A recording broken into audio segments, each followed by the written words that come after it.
Hi, everybody. I'm Spencer Campbell, aka Gila RPGs, and this is TORQ in 5 minutes. TORQ is a road rallying role playing game by Will Jobst of Good Luck Press.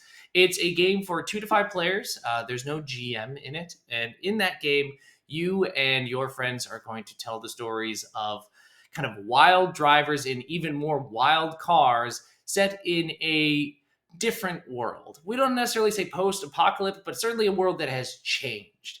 In it, you are going to quickly create characters and or your cars in like 2 to 3 minutes, and then you are in the action.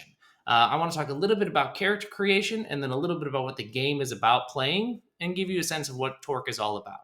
In TORQ, you choose between two modes of character creation. One is where you choose the hard charging mode, where you actually build your characters. It takes two rolls of 2d6 in order to build a character, but already in those 2d6, you have a really flavorful character. Then you create your car. This is where the real fun of TORQ comes in. There are tables and tables and tables in this game in which you create really interesting, fantastical cars. For example, my car that I'd rolled up is a car that looks goth, has a hollow paint job, runs on firewood, has a mini astrolabe on the dashboard, and has a whole bunch of rare soda in the back of it. I have a very fascinating car, and I want to learn more about why I have that car and who the person that's driving it is. If I want to go a more story or beautiful or scenic route, you take the scenic route. That's the alternative way of playing the game, in which you choose one of the pre-made characters that Will has created. These characters have moves, they have stories that they're interested in, they have beats that they want to try and accomplish, and you are there to drive along with that character, essentially helping learn what their story is all about over the course of maybe 3 or 4 sessions. What is playing TORQ all about? Well, there's two modes of play. In one mode, you are on the road. The road is a tactical combat game where a 3x3 grid represents the moving road as you and your friends drive through this extremely dangerous environment, and enemy cars and obstacles and events come flying by across you.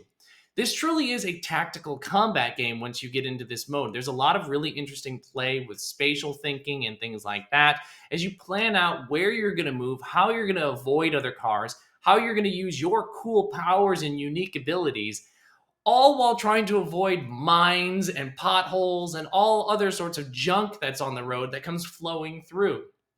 Speaking of, the road flows. This is my favorite part of the combat section of TORQ, where at the end of every round, cars that didn't move further down the grid, representing that the road is actually moving along, that we are driving along a moving path. This inevitably means weird things are going to happen. Cars are going to crash into each other. Things are going to run into other things that you didn't expect. There's just the right amount of like tactical crunch and like spatial processing here that like there's a lot to engage with without it feeling extremely overwhelming. It feels fast, it feels exciting. After you've gone through a really fast fight, Will estimates that it takes a little over half an hour, probably like 45 minutes to an hour to do that. It's time to rest. And you go into the second phase of play, which is the rest stop. In the rest stop, you and your friends are going to go into a totally different mode in which you tell stories together.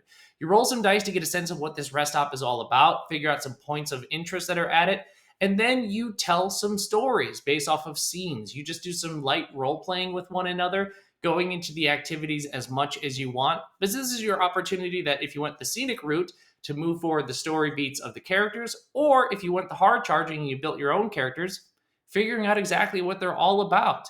These are moments of like reflection and rest. It is a rest stop after all.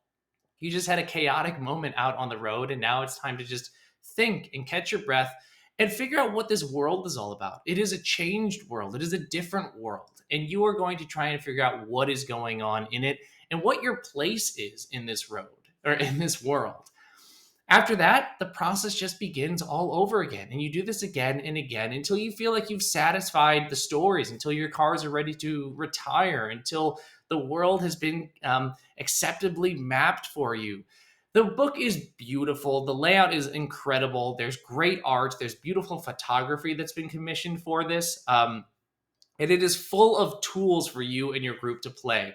The one thing I'll say about the tools is this is a GM-less game. You and the players are the only people that are the arbiters of moving the story forward and the combat.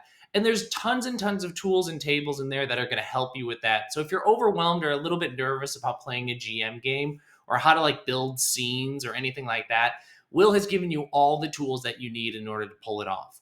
I cannot recommend TORQ enough. It's beautiful. If you do buy it, grab the physical copy. It looks great on the table. The playmat looks great on the table. I can't wait to get some Matchbox cards and start smashing them into each other.